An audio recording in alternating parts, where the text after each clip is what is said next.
बिस्मिल्लाहिर्रहमानिर्रहीम। Dear students, welcome to excellence online education. Physics की class में खुशामदीद। फिजिक्स में चैप्टर नंबर 14 जिसका नाम है मैग्नेटिज्म एंड इलेक्ट्रोमैग्नेटिज्म, इस चैप्टर की हम स्टडी कर रहे थे। इस चैप्टर में सबसे पहले हमने मैग्नेटिज्म के बारे में बात की कि जी मैग्नेट्स और उसके फिनोमिना को स्टडी करना मैग्नेटिज्म कहलाता है। हमने ये देखा था कि मैग्नेट जो है उसके दो पोल होते हैं, एक नॉर्थ पोल होता है, एक साउथ पोल होता है। मैग्नेट में एक एबिलिटी होती है कि वो अदर मैग्नेटिक मटेरियल्स को अट्रैक्ट या रिपल करता है, यानी एक दूसरे मैग्नेट को या तो अट्रैक्ट रिपल करेगा या जो मैग्नेटिक सब्सटेंसेस होते हैं जैसे आयरन, कॉपर, सिल्वर वगैरह, इनको भी अट्रैक्ट रिपल करता है। फिर हमने मैग्नेटिक फील्ड की बात करी कि मैग्नेट्स जो होते हैं इनके अराउंड जो स्पेस होती है जहां इनकी मैग्नेटिक फोर्स पाई जाएगी उसको हम मैग्नेटिक फील्ड कहते हैं। उसके बाद हमने इलेक्ट्रोमैग्नेटिज्म की बात करी थी। और इलेक्ट्रोमैग्नेटिज्म क्या है जी? अगर हम इलेक्ट्रिसिटी और उससे क्रिएट होने वाली मैग्नेटिक फील्ड को स्टडी करते हैं, इसको हम कहते हैं इलेक्ट्रोमैग्नेटिज्म। इसका कॉन्सेप्ट कहाँ से स्टार्ट हुआ था ये भी मैंने आपको बताया था कि ऑस्टेड नाम का एक साइंटिस्ट था। उसने देखा, उसने ऑब्जर्व किया कि अगर एक कंडक्टर में से करंट गुजरता है तो उसके अराउंड एक मैग्नेटिक फील्ड क्रिएट हो जाती है। मैग्नेटिक फील्ड कैसे क्रिएट हुई पता चला कैसे चला उसको? वो कंपास की निडल हिल रही थी। तो यूं एक इलेक्ट्रिक करंट जो है वो अपने अराउंड एक मैग्नेटिक फील्ड को जनरेट कर रहा होता है। फर्दर एम्पेयर ने कुछ फर्दर एक्सपेरिमेंट्स किए तो पता चला जी कि ये जो कंडक्टर के अराउंड मैग्नेटिक फील्ड है ये सिर्फ उस वक्त तक मौजूद रहेगी जब तक आपके कंडक्टर में से करंट गुजर रहा होगा। जहां ये कंडक्टर में से करंट गुजरना बंद कर देगा तो ये मैग्नेटिक फील्ड भी गायब हो जाती है। फिर ये कंडक्टर में जो मैग्नेटिक फील्ड आ रही है जी, इसको विजुलाइज कैसे किया जाए? तो इसके लिए हमने राइट हैंड रूल की बात की थी कि अगर हम कंडक्टर को अपने सीधे हाथ पे पकड़ लें और हमारा अंगूठा जो है वो करंट की डायरेक्शन में है, तो फिर जो हमारी उंगलियां हैं उस डायरेक्शन में मैग्नेटिक फील्ड क्रिएट होती है। तो अगर आपके कंडक्टर में ऊपर की तरफ करंट जा रहा है तो एंटी क्लॉकवाइज फील्ड क्रिएट होगी, और अगर आपके कंडक्टर में नीचे की तरफ करंट जा रहा है तो क्लॉकवाइज फील्ड क्रिएट होती है। फिर फर्दर एम्पेयर ने कुछ और एक्सपेरिमेंट्स करके ये पता लगाया कि अगर हमारे पास कंडक्टर में सेम करंट फ्लो हो रहा होता है तो सेम करंट के सिचुएशन में ये दोनों जो कंडक्टर है ये एक दूसरे को अट्रैक्ट करेंगे, और अपोजिट डायरेक्शन में करंट फ्लो हो रहा होगा तो ये दोनों कंडक्टर्स एक दूसरे को रिपल करते हैं। फिर फर्दर एक्सपेरिमेंट, अब जाहिर बात है हम जानते हैं कि एक कंडक्टर में से करंट गुजर रहा है, इसको हम दूसरी जबान में ये कैसे कह सकते हैं कि एक कंडक्टर में से चार्जेस गुजर रहे हैं। तो इसका मतलब ये हुआ कि अगर एक कंडक्टर में से चार्जेस मोशन में होते हैं, गुजर रहे होते हैं, तब ही उस कंडक्टर के अराउंड मैग्नेटिक फील्ड आती है, और अगर चार्जेस रुक जाएं तो मैग्नेटिक फील्ड नहीं होती। तो इस चीज को हमने स्टडी किया कि अगर हमारे पास एक मैग्नेटिक फील्ड है और उसमें एक चार्ज पार्टिकल है, मूव कर रहा है, तो उसमें मैग्नेटिक फील्ड कैसे लगती है। तो उसका हमने बकायदा एक फॉर्मूला बनाया जी। ठीक है जी। तो वो दो तीन बातें जरा ध्यान में रख लिएगा, मैंने आपको पहले ही बता दिया था क्या, कि अगर एक कंडक्टर, एक चार्ज रुका हुआ होता है तो उसके पास सिर्फ इलेक्ट्रिक फील्ड होती है, कोई मैग्नेटिक फील्ड नहीं होती, क्योंकि मैग्नेटिक फील्ड मोशन की वजह से क्रिएट होगी। तो अगर एक चार्ज रुका हुआ है, it possess only electric field. फिर वही चार्ज अगर मूव कर रहा होगा तो उसके पास इलेक्ट्रिक फील्ड भी होगी और मैग्नेटिक फील्ड भी होगी। और अगर एक चार्ज कंडक्टर में से गुजर रहा होगा तो उसकी सिर्फ मैग्नेटिक फील्ड रह जाएगी, इलेक्ट्रिक फील्ड खत्म हो जाएगी, क्योंकि जो प्रोटॉन होंगे उसकी इलेक्ट्रिक फील्ड चार्ज के इलेक्ट्रिक फील्ड को न्यूट्रलाइज कर देगी। तो ये तीन मामला है जी। अगर आपके पास एक स्टेशनरी चार्ज है, स्टेशनरी मतलब रुका हुआ, तो उसके पास सिर्फ इलेक्ट्रिक फील्ड होती है। ठीक है जी। अगर आपके पास एक मूविंग चार्ज है, मूव करता हुआ चार्ज है, तो उसके पास दोनों फील्ड होंगी जी, इलेक्ट्रिक फील्ड भी होती है और मैग्नेटिक फील्ड भी होती है जी। और अगर कंडक्टर में से करंट फ्लो हो रहा होगा, चार्जेस कंडक्टर में से गुजर रहे होंगे, तो उसके पास सिर्फ मैग्नेटिक फील्ड होगी, इलेक्ट्रिक फील्ड नहीं रहती, क्योंकि वो इलेक्ट्रिक फील्ड प्रोटॉन की जो फील्ड है उससे मोबिलाइज, न्यूट्रलाइज हो जाती है। फिर हमने ये देखा कि हमारे पास अगर ये एक इलेक्ट्रिक फील्ड है जी, सपोज करें इस डायरेक्शन में electric flow, sorry magnetic field है हमारे पास, ये है जी मैग्नेटिक फील्ड। तो अब अगर इस मैग्नेटिक फील्ड में से अगर एक चार्ज हमारा गुजर रहा है जी, सपोज करें ये एक चार्ज है जी क्यू, और ये इस डायरेक्शन में मूव कर रहा है जी, वर्टिकल डायरेक्शन में, ये इसकी वेलोसिटी की डायरेक्शन है। तो अब इस चार्ज पार्टिकल पर एक फोर्स लगेगी जिसको हम कहेंगे मैग्नेटिक फोर्स। क्यों लगी जी? क्योंकि ये जो चार्ज पार्टिकल जब मूव कर रहा है तो अब इसके अराउंड भी एक मैग्नेटिक फील्ड बन जाएगी, और वो मैग्नेटिक फील्ड और ये मैग्नेटिक फील्ड एक दूसरे से इंटरेक्ट करेंगे, जिसकी वजह से इस चार्ज पार्टिकल पर फोर्स लगेगी। ठीक है जी। तो अगर आपके पास एक चार्ज पार्टिकल मूव कर रहा होगा ना, तो इसके अराउंड एक मैग्नेटिक फील्ड बन जाएगी, और ये खुद क्या हो जाएगा, एक मैग्नेटिक मटेरियल हो जाएगा। और हमने मैग्नेट के फील्ड में पढ़ा है जी कि मैग्नेटिक फील्ड के अंदर अगर एक लोहे का टुकड़ा आ जाए तो उस पर फोर्स लगना शुरू हो जाती है, जिसको हम मैग्नेटिक फोर्स कहते हैं। तो अब ये जो चार्ज पार्टिकल है, जब ये मूव कर रहा होगा, सो अब ये एक मैग्नेटिक सब्सटेंस बन जाएगा, क्योंकि इसके अराउंड ऐसे एक मैग्नेटिक फील्ड आ जाएगी और ये एक मैग्नेटिक सब्सटेंस बन जाएगा। तो अब ये जो फील्ड है, ये इस चार्ज पर फोर्स अप्लाई करना शुरू कर देगी। उस फोर्स को हम कहते हैं मैग्नेटिक फोर्स। फिर उस फोर्स का मैंने आपको फॉर्मूला भी ड्राइव किया जी। फोर्स का फॉर्मूला होता है मैग्नेटिक फोर्स का q v B sine theta. ठीक है जी। ये थीटा क्या है जी, ये जो बी और चले चार्ज पार्टिकल यहाँ है तो यू डायरेक्शन है, तो ये जो बी और वी के दरमियान एंगल है, इसको हम थीटा कह रहे हैं। ये थीटा हो गया।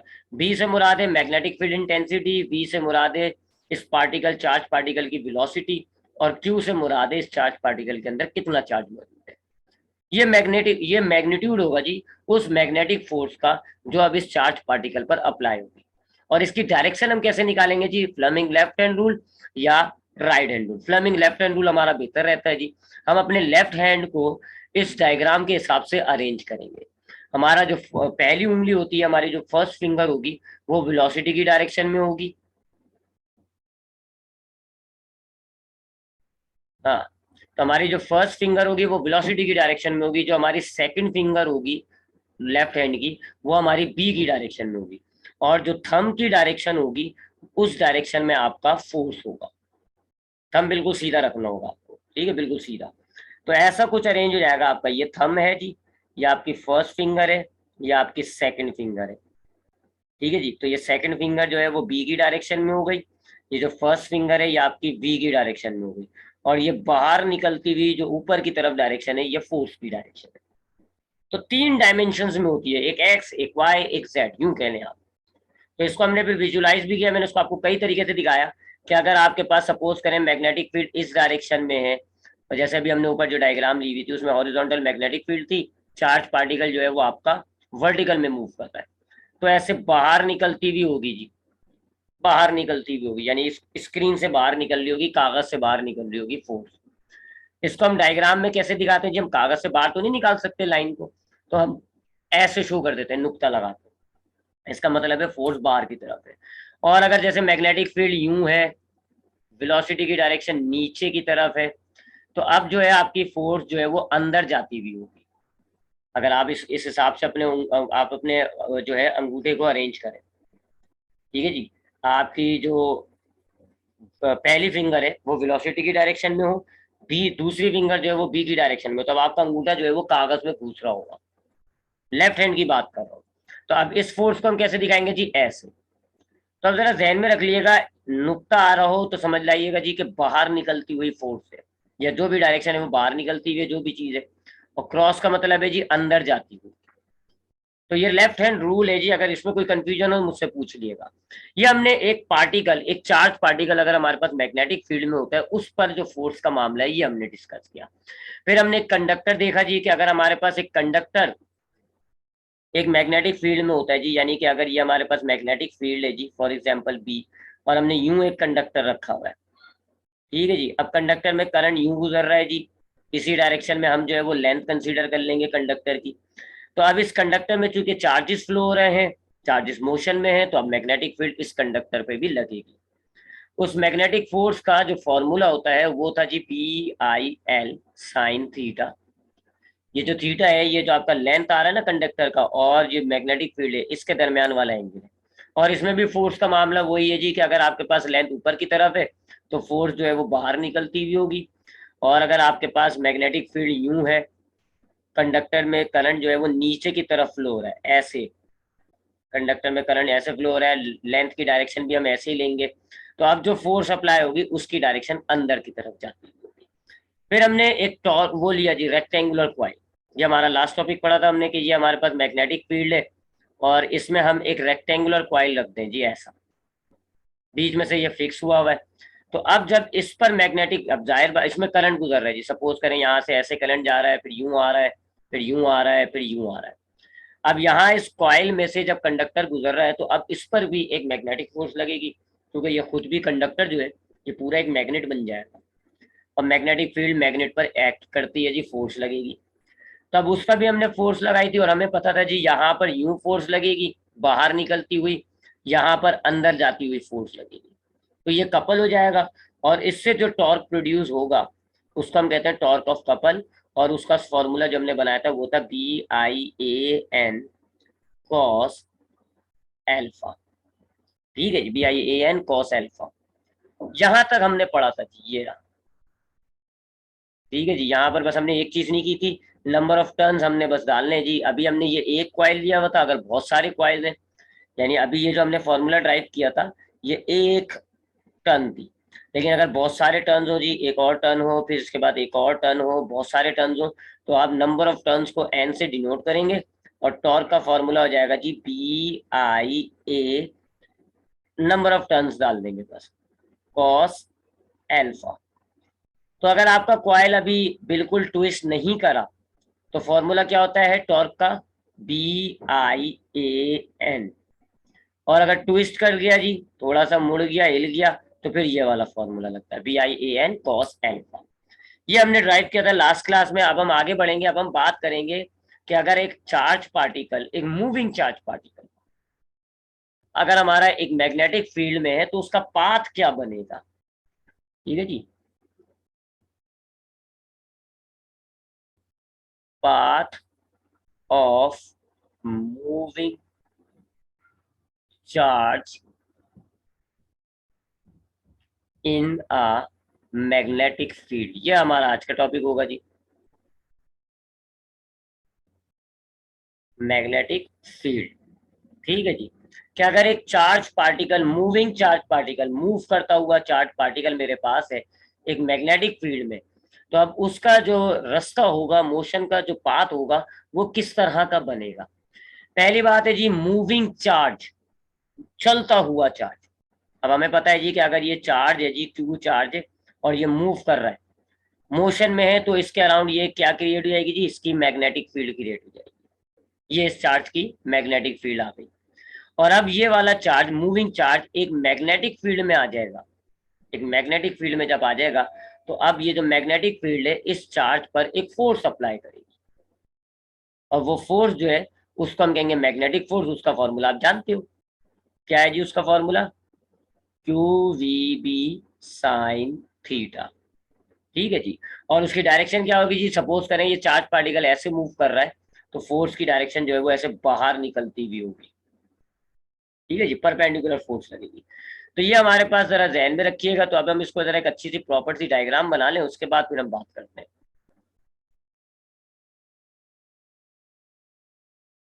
इसके लिए हमें 3 डायमेंशन लेनी पड़ेंगी जी, ये हमने 3 डायमेंशन ली।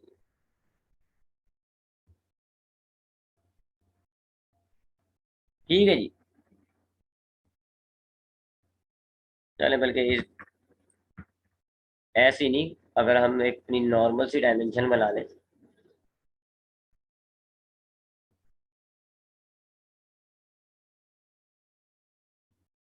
ये बेहतरीन तस्वीर है। हाँ जी, तो अब हम जानते हैं जी दो बातें, 2-3 बातें जानते हैं। पहली बात है जी मूविंग चार्ज। मूविंग चार्ज का मतलब हो गया कि इस, ये जो है मूविंग चार्ज, मूविंग चार्ज का मतलब हो गया कि अब ये जो चार्ज है इसकी एक मैग्नेटिक फील्ड होगी। मूव कर रहा है ना भाई, इसकी एक मैग्नेटिक फील्ड होगी, और अगर वो इस मैग्नेटिक फील्ड में आ जाएगा तो अब इस पर एक फोर्स लगेगी जिसका फॉर्मूला हमें पता है, QVB साइन थीटा। ठीक है जी, तो अगर एक मूविंग चार्ज है मीन्स की वेलोसिटी है उसकी, जब वो एक मैग्नेटिक फील्ड में आएगा तो अब उस पर फोर्स लगेगी जी, उसका फॉर्मूला क्या हो जाएगा, QVB साइन थीटा। और डायरेक्शन क्या होगी जी, तीनों को परपेंडिकुलर मान लिया, QVB XYZ। तो सपोज करें ये मेरे पास एक्स एक्सिस पे है जी मैग्नेटिक फील्ड, वाई एक्सिस पे चार्ज जो है वो मूव कर रहा है, और जो फोर्स लग रही होगी वो किस पे होगी जी, जेड एक्सिस पे फोर्स लग रही होगी। ठीक है जी, अगर मैं इसको विजुलाइज करूं तो यूं समझ लें आप कि ये मैग्नेटिक फील्ड है जी, ऐसे इस डायरेक्शन में मैग्नेटिक फील्ड हो गई ना, देखें हॉरिजॉन्टल मैग्नेटिक फील्ड। और जो चार्ज हमारा मूव कर रहा है जी, चूंकि वो वाई एक्सिस पे मूव कर रहा है, तो ये हमारा चार्ज हो गया जी। और ये उसकी वेलोसिटी की डायरेक्शन है जी, ऐसे ऊपर की तरफ मूव कर रहा है। ये v हो गई, ये b हो गई। अब ये एंगल हो जाएगा जी क्यू बी के दरमियान, और जो फोर्स लग रही है वो ऐसे बाहर की तरफ होगी, बाहर की तरफ, ठीक है, आउटवर्ड। लेफ्ट हैंड रूल ध्यान में रखिएगा। बीच आपकी पहली फिंगर बी की डायरेक्शन में होनी चाहिए, मिडल फिंगर आपकी बी की डायरेक्शन में होनी चाहिए, और अंगूठा जो है उसको बिल्कुल सीधा कर लें, वो फोर्स की डायरेक्शन में होना चाहिए। तीनों के दरमियान अभी मैंने जो है वो परपेंडिकुलर लिया हुआ है वेलोसिटी को, तो तीनों के दरमियान एंगल 90 डिग्री का है। एफ और वी के दरमियान भी एंगल 90 का, वी और बी के दरमियान भी एंगल 90 का, और एफ और बी के दरमियान भी एंगल 90 का। तो हमने कंसीडर किया कि एक मैग्नेटिक फील्ड है इन दी एक्स डायरेक्शन, हॉरिजॉन्टल डायरेक्शन में एक मैग्नेटिक फील्ड है, और इसमें एक चार्ज पार्टिकल परपेंडिकुलर मूव कर रहा है, यानी वाई एक्सिस पे मूव कर रहा है, ठीक है। ये मैग्नेटिक फील्ड है जी हॉरिजॉन्टल, और जो चार्ज पार्टिकल है वो परपेंडिकुलर मूव कर रहा है। इसका मतलब है हमारे पास थीटा जो है वो 90 हो गया, ये होता है ना थीटा, ये थीटा, और ये कितना हो गया जी 90 डिग्री। ठीक है जी, यहाँ तक तो आई होप बात क्लियर होगी। तो आपके पास हॉरिजॉन्टल डायमेंशन में, हॉरिजॉन्टल एक्सिस के अंदर आपके पास मैग्नेटिक फील्ड है, आपने एक चार्ज पार्टिकल इसमें मूव करा रहे हैं जी, और वो मूव कर रहा है वर्टिकल डायमेंशन में, यानी कि लंबाई में ऊपर की तरफ जा रहा है जी। तो वी और बी के दरमियान एंगल जो है वो थीटा 90 हो रहा है, और जो फोर्स लग रही है वो आपकी बिल्कुल परपेंडिकुलर लग रही है। अब आपको फर्स्ट ईयर का एक कॉन्सेप्ट याद होगा जी, सेंट्रीपिटल फोर्स वाला। ये आपके पास एक ऑब्जेक्ट गोल दायरा है जी, एक सर्कुलर मोशन, याद है ना आपको, चैप्टर नंबर 4 में आपने पढ़ा है कि अगर आपके पास एक ऑब्जेक्ट होता है, वो सर्कुलर डायरेक्शन में घूम रहा होता है, तो उसकी जो वेलोसिटी है, किसी भी पॉइंट पर अगर आपको वेलोसिटी चाहिए तो वो ऐसे होती है जी टेंजेंट, और इस ऑब्जेक्ट पर सेंटर की तरफ एक फोर्स लग रही होती है जिसको हम कहते हैं सेंट्रीपिटल फोर्स। तो ये जो सेंट्रीपिटल फोर्स है, इसकी वजह से आपका ऑब्जेक्ट गोल दायरे में घूम रहा होता है। इस सेंट्रीपिटल फोर्स की वजह से आपका ये जो वेलोसिटी है, इसका मैग्नीट्यूड सेम रहेगा, बस इसकी डायरेक्शन चेंज होगी। अब जैसे यहाँ पर आपके पास होगा ऑब्जेक्ट, तो इसकी वेलोसिटी की डायरेक्शन ये बनेगी, और इसके अंदर जो क्या नाम है सेंट्रीपिटल फोर्स है वो ऐसे बन रही होगी। अगर आपका ऑब्जेक्ट यहाँ पर है तो इसकी वेलोसिटी की डायरेक्शन ये बनेगी जी, और सेंट्रीपिटल फोर्स जो है वो ऐसे आ रही है। तो दो बातें याद रखिएगा इस चीज को जो मैंने रिपीट किया है। पहली बात, v और सेंट्रीपिटल फोर्स के दरमियान एंगल जो होता है वो 90 का होता है। ये जो वेलोसिटी होती है सर्कुलर मोशंस के में, और जो ये सेंट्रीपिटल फोर्स होती है, इनके दरमियान एंगल हमेशा 90 डिग्री का होता है। ये भी 90 डिग्री का, ये भी 90 डिग्री का, ये भी 90 डिग्री का। फोर्स और वेलोसिटी के दरमियान एंगल कितना है 90 डिग्री का। और ऐसी सिचुएशन के अंदर आपका ऑब्जेक्ट सर्कुलर पाथ में घूमता है। सर्कुलर पाथ, उसका मैग्नीट्यूड सेम रहेगा वेलोसिटी का, उसकी सिर्फ डायरेक्शन चेंज होगी, और पाथ जो है वो सर्कुलर बन जाएगा। सही कह रहे हो ना। तो ये जो सर्कुलर मोशंस हैं, इसके अंदर क्या मामला होता है जी, कि वेलोसिटी और फोर्स के दरमियान 90 डिग्री का एंगल होता है, और इस कंडीशन के अंदर फिर आपकी जो फोर्स है वो वेलोसिटी के मैग्नीट्यूड को चेंज करने के बजाय सिर्फ उसकी डायरेक्शन कंटिन्यूसली चेंज करती है, और पाथ जो है वो सर्कुलर बन जाता है। अब जरा इस चीज को यहाँ पर अप्लाई करें तो यहाँ भी देखें आप, वही दोनों कंडीशंस पूरी हो रही है। यहाँ पर जो आपका पार्टिकल मूव कर रहा है वो वाई एक्सिस पे है, जो फोर्स लग रही है वो जेड एक्सिस पे है, यानी कि एफ और वी, यानी वेलोसिटी और फोर्स के दरमियान जो एंगल है वो 90 का हो गया, 90 का हो गया। ये देखे ना, ये रखिए, एफ और वी के दरमियान एंगल जो है वो 90 का हो गया। और अभी मैंने आपको सर्कुलर मोशन में दिखाया, बताया कि अगर फोर्स और वेलोसिटी के दरमियान एंगल 90 हो जाता है, तो फिर आपकी फोर्स वेलोसिटी की डायरेक्शन चेंज करने के बजाय सिर्फ उसका सॉरी मैग्नीट्यूड चेंज करने के बजाय सिर्फ उसकी डायरेक्शन चेंज करती है, और पाथ आपका कैसा बन जाता है जी सर्क्यूलर, सर्कुलर पाथ। तो अब आपका ये जो पार्टिकल है, चूंकि इस चार्ट पर, ये जी वो चार्ट, इस चार्ज की वेलोसिटी और फोर्स के दरमियान 90 का एंगल हो रहा है, तो अब आपका ये जो चार्ज पार्टिकल है ये एक सर्कुलर दायरे में घूमना शुरू कर देगा, सर्कुलर दायरे में घूमना शुरू कर देगा। ठीक है जी। तो अब ऐसा कुछ होगा जी कि सपोज करें जी कि ये चार्ज पार्टिकल जो है ये ऐसे, अब जब वो ऐसे आएगा ना, यू फोर्स इसका ऐसा सर्कुलर पाथ बनाना शुरू कर देगी। ये बाहर निकलता हुआ बनाया मैंने, अगेन बात है जी, बाहर निकलता हुआ तो मैं नहीं बना सकता, फोर्स की डायरेक्शन में सर्किल बनेगा। ठीक है, चूंकि फोर्स बाहर निकल रही है ना, तो ये चार्ज पार्टिकल आपकी तरफ से ऐसे ही सर्किल बनाएगा बाहर निकलता हुआ। अब यहाँ पर जो वेलोसिटी की डायरेक्शन है वो ऐसे है जी, और फोर्स वही परपेंडिकुलर, यहाँ पे फोर्स एस वेलोसिटी ऐसे है, तो यहाँ पर ऐसे ऐसे। ठीक है जी। तो ये मामला है कि जब आपके पास अगर एक चार्ज पार्टिकल मैग्नेटिक फील्ड में मूव कर रहा है, तो उसकी जो वेलोसिटी होती है और जो उस पर मैग्नेटिक फोर्स अप्लाई होगी, उसके दरमियान एंगल होगा 90 डिग्री का। ठीक है जी, ये हमेशा होगा। परपेंडिकुलर फोर्स लगती है तो वेलोसिटी और एफ के दरमियान एंगल 90 डिग्री का होगा। ऐसी सिचुएशन में आपकी जो फोर्स है, जो मैग्नेटिक फोर्स है, वो आपके इस चार्ज पार्टिकल की मैग्नीट्यूड को नहीं छेड़ेगी। मैग्नीट्यूड फिक्स रहेगा इस चार्ज पार्टिकल की वेलोसिटी का, बस उसकी डायरेक्शन चेंज होगी, कंटिन्यूअस डायरेक्शन चेंज होगी। तो अब इसका जो पाथ होगा वो मूवेबल हो जाएगा, यानी सर्कुलर हो जाएगा। तो अब यहाँ पर इस बात को समराइज करें जी, ये तो मैंने आपको इसकी पूरी कहानी बता दी थी।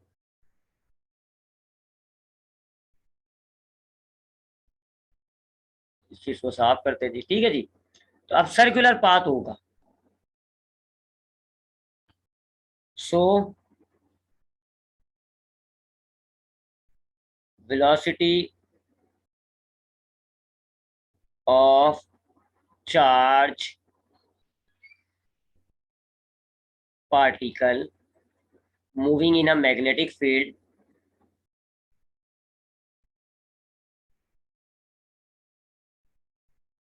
would remain constant। तो ये जो चार्ज पार्टिकल की वेलोसिटी है, इसका मैग्नीट्यूड एक मैग्नेटिक फील्ड में कांस्टेंट होता है, कांस्टेंट ही रहेगी, बस उसकी डायरेक्शन चेंज होगी।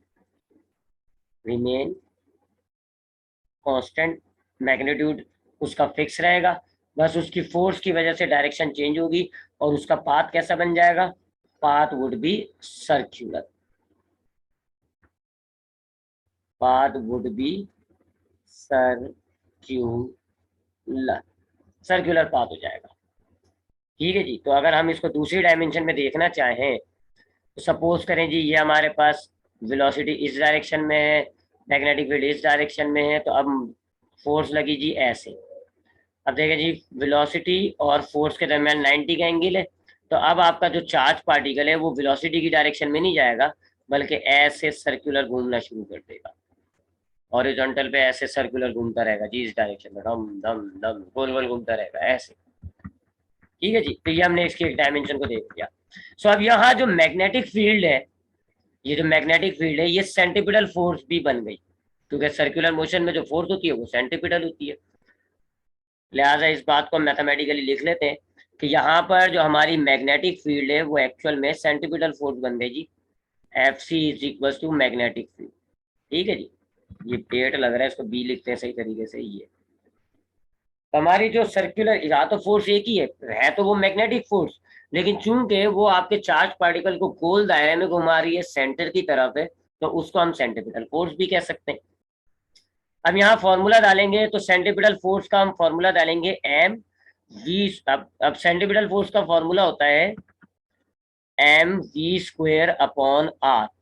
लेकिन यहाँ पर इसकी जो मैग्नेटिक, ये जो वेलोसिटी है, इसका हम सिर्फ हॉरिजॉन्टल कंपोनेंट लेंगे, क्योंकि वर्टिकल कंपोनेंट तो जाया हो रहा होगा। एंगल 90 डिग्री का है और कॉस 90 जीरो होता है, तो हॉरिजॉन्टल कंपोनेंट तो होगा नहीं।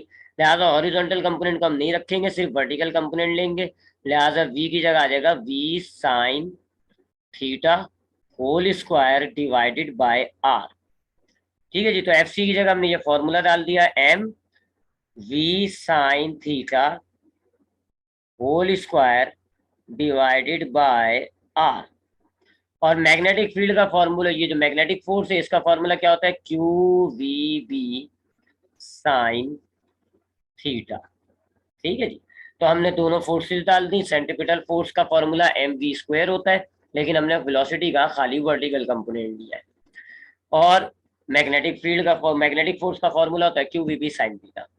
अब ये वी साइन थीटा स्क्वायर मतलब दो है, यहाँ राइट साइड पे एक है, तो एक कट जाएगा, यहाँ से वी साइन थीटा कट गया जी, और यहाँ से एक स्क्वायर का कट गया, एक बच जाएगा। तो आपका आपके पास हो गया m v sine theta divided by r equals to, यहां से क्या बचा, क्यू और बी।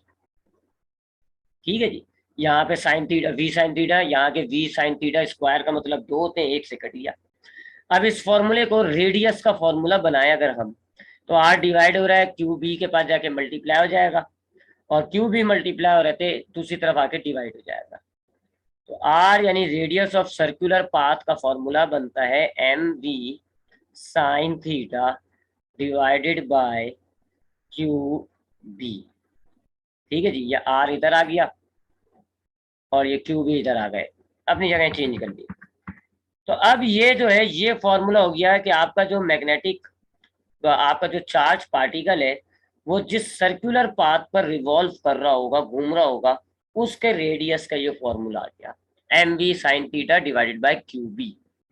ये डेरिवेशन जरा इंपॉर्टेंट होती है, इसको देख लीजिएगा। तो यहाँ हमने क्या देखा कि अगर एक मैग्नेटिक फील्ड में एक चार्ज पार्टिकल हमारा आता है, तो उस पर जो फोर्स लगेगी वो वेलोसिटी से परपेंडिकुलर होती है 90 डिग्री के एंगल के साथ।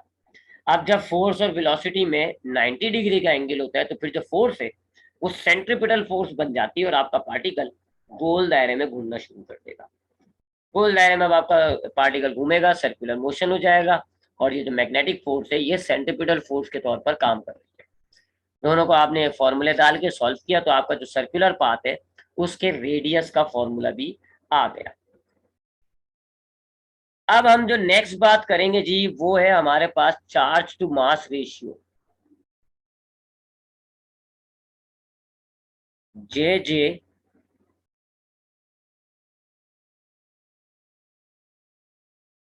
Thomson's experiment to determine charge to mass ratio of electron. मैं इसका सिर्फ इंट्रोडक्शन दे देता हूँ जी, बाकी फिर इसको हम फिर नेक्स्ट ही क्लास में स्टार्ट कर लेंगे, क्योंकि ये एक इम्पॉर्टेंट टॉपिक होता है, बहुत आता है ये वाला जो एक्सपेरिमेंट हम पढ़ेंगे ये बहुत आता है। और आज चूंकि हमारे पास प्रेजेंट इतने नहीं है, लिहाजा इसको हम फिर कल ही डिस्कस करेंगे। अभी मैं बस आपको हल्का सा इसका एक इंट्रो दे देता हूँ। तो वही ये जो जे जे थॉमसन है, आपको याद होगा ये जे जे थॉमसन वही शख्स है, वही साइंटिस्ट है जिसने इलेक्ट्रॉन को डिस्कवर किया था। तो जब इसने इलेक्ट्रॉन को डिस्कवर किया था, फिर इसने इलेक्ट्रॉन पर फर्दर एक्सपेरिमेंट कंडक्ट किए थे, जिसने इसने जो है इलेक्ट्रॉन का चार्ज पता किया उस एक्सपेरिमेंट के जरिए। कि याद है आपको, इसने एक एक्सपेरिमेंट करके बीटा रेस निकाला, वो बीटा रे कह रहा हूँ, कैथोड रेस फाइंड आउट की थी। फिर वो जो डिस्चार्ज ट्यूब एक्सपेरिमेंट था, तो इसने डिस्चार्ज ट्यूब एक्सपेरिमेंट के जरिए इसने इलेक्ट्रॉन बीटा रेस, बीटा कह रहा हूँ, कैथोड रेस डिस्कवर करी। फिर उसने फर्दर एक्सपेरिमेंट करके उन कैथोड रेस की प्रॉपर्टी डिटरमाइन करी। प्रॉपर्टी डिटरमाइन क्या करी जी, कि इनपे नेगेटिव चार्ज होता है, बहुत तेज भाग रहे होते हैं, मटेरियल पार्टिकल्स होते हैं, वगैरह वगैरह। और इसने कहा कि जी ये जो बीटा पार्टिकल, बीटा कह रहा हूँ कैथोड पार्टिकल्स हैं, ये इलेक्ट्रॉन है। तो इलेक्ट्रॉन से इसको बड़ा इश्क था, इलेक्ट्रॉन को इसने डिस्कवर किया, इलेक्ट्रॉन की काफी प्रॉपर्टीज निकाली। वहीं पर इसने एक एक्सपेरिमेंट कंडक्ट करके इलेक्ट्रॉन का चार्ज टू मास रेशियो भी फाइंड आउट किया कि ये कितना होता है। क्योंकि ये मानता है, इसको पता है ना कि इस पे नेगेटिव चार्ज है इलेक्ट्रॉन पर, तो नेगेटिव चार्ज जो इलेक्ट्रॉन पे होता है उसको अगर हम इसके मास से डिवाइड करें, क्या आंसर आता है, इस रेशियो को हम कहते हैं charge to mass ratio of electron. तो ये इलेक्ट्रॉन का दीवाना था, जिसने ना सिर्फ इलेक्ट्रॉन को डिस्कवर किया बल्कि इसने इलेक्ट्रॉन की कई प्रॉपर्टी फाइंड आउट करी। इसने साथ साथ ये भी फाइंड आउट करी कि जी इलेक्ट्रॉन पर नेगेटिव चार्ज होता है। फिर इसने ये मालूम किया कि इलेक्ट्रॉन के चार्ज को अगर हम उसके मास से डिवाइड करें तो क्या आंसर आता है। इसको हम कहते हैं charge to mass ratio of electron. ये इसने जिस एक्सपेरिमेंट के जरिए किया था, उस एक्सपेरिमेंट में यही वाली बात यूज हुई जो अभी हमने पढ़ी, कि अगर एक चार्ज पार्टिकल मैग्नेटिक फील्ड में मूव कर रहा होता है, तो उस पर जो मैग्नेटिक फोर्स लगेगी उसकी वजह से चार्ज पार्टिकल एक सर्कुलर दायरे में घूमने लगेगा। जैसे कि ये आपके पास मैग्नेटिक फील्ड है, अब अगर चार्ज पार्टिकल जो है, बल्कि ऐसे लगाते हैं, ये आपके पास सपोज करें जी मैग्नेटिक फील्ड है, ठीक है जी। ये आपके पास मैग्नेटिक फील्ड है और ये आपके पास सपोज करें जी वेलोसिटी है, ये मैग्नेटिक फील्ड है। तो अब चार्ज पार्टिकल पर जो फोर्स है वो आपकी तीसरी डायमेंशन पे लगेगी जी, ठीक है जी, ऐसे बाहर निकलती हुई लगेगी, फोर्स लगेगी, और इस फोर्स की वजह से आपका जो चार्ज पार्टिकल है वो ऐसे गोल गोल घूमने लग जाएगा, सर्कुलर मोशन। यही हमने पढ़ा है, इसी चीज का, इसी प्रिंसिपल का इसने इस्तेमाल किया था। इसी प्रिंसिपल का इसने एक एपरेटस बनाया था जी, और उस एपरेटस के अंदर उसने जो है इलेक्ट्रॉन को मूव कराया था, और पहले वो सीधा सीधा जा रहा था, फिर जो जैसे ही उसने मैग्नेटिक फील्ड लाया तो अब उस चार्ज पार्टिकल पर मैग्नेटिक फोर्स अप्लाई हुई, जिससे वो कर्व कर गया, उसका पाथ सर्कुलर बन गया, और उसका जो स्पॉट आ रहा था वो शिफ्ट हो गया। इसी प्रिंसिपल का इस्तेमाल करते हुए कि एक चार्ज पार्टिकल जब मैग्नेटिक फील्ड में एंटर होता है तो उस पर जो फोर्स लगती है उसकी वजह से उसका पाथ सर्कुलर हो जाएगा। इसी डेटा को यूज करते हुए, इसी प्रिंसिपल को यूज करते हुए इसने इलेक्ट्रॉन का E/m फाइंड आउट किया। तो वो क्या एक्सपेरिमेंट था, किस तरह वो एक्सपेरिमेंट परफॉर्म किया गया, फिर उसकी इक्वेशन क्या बनाई, फिर उस इक्वेशन में वैल्यूज डाल के इसने चार्ज टू मास रेशियो क्या पता किया, ये इंशाल्लाह अब हम जो है वो कल की क्लास में देखेंगे। याद रखिएगा इंपॉर्टेंट टॉपिक है, इसलिए हम इसको कल की क्लास पर ड्रॉप करते हैं।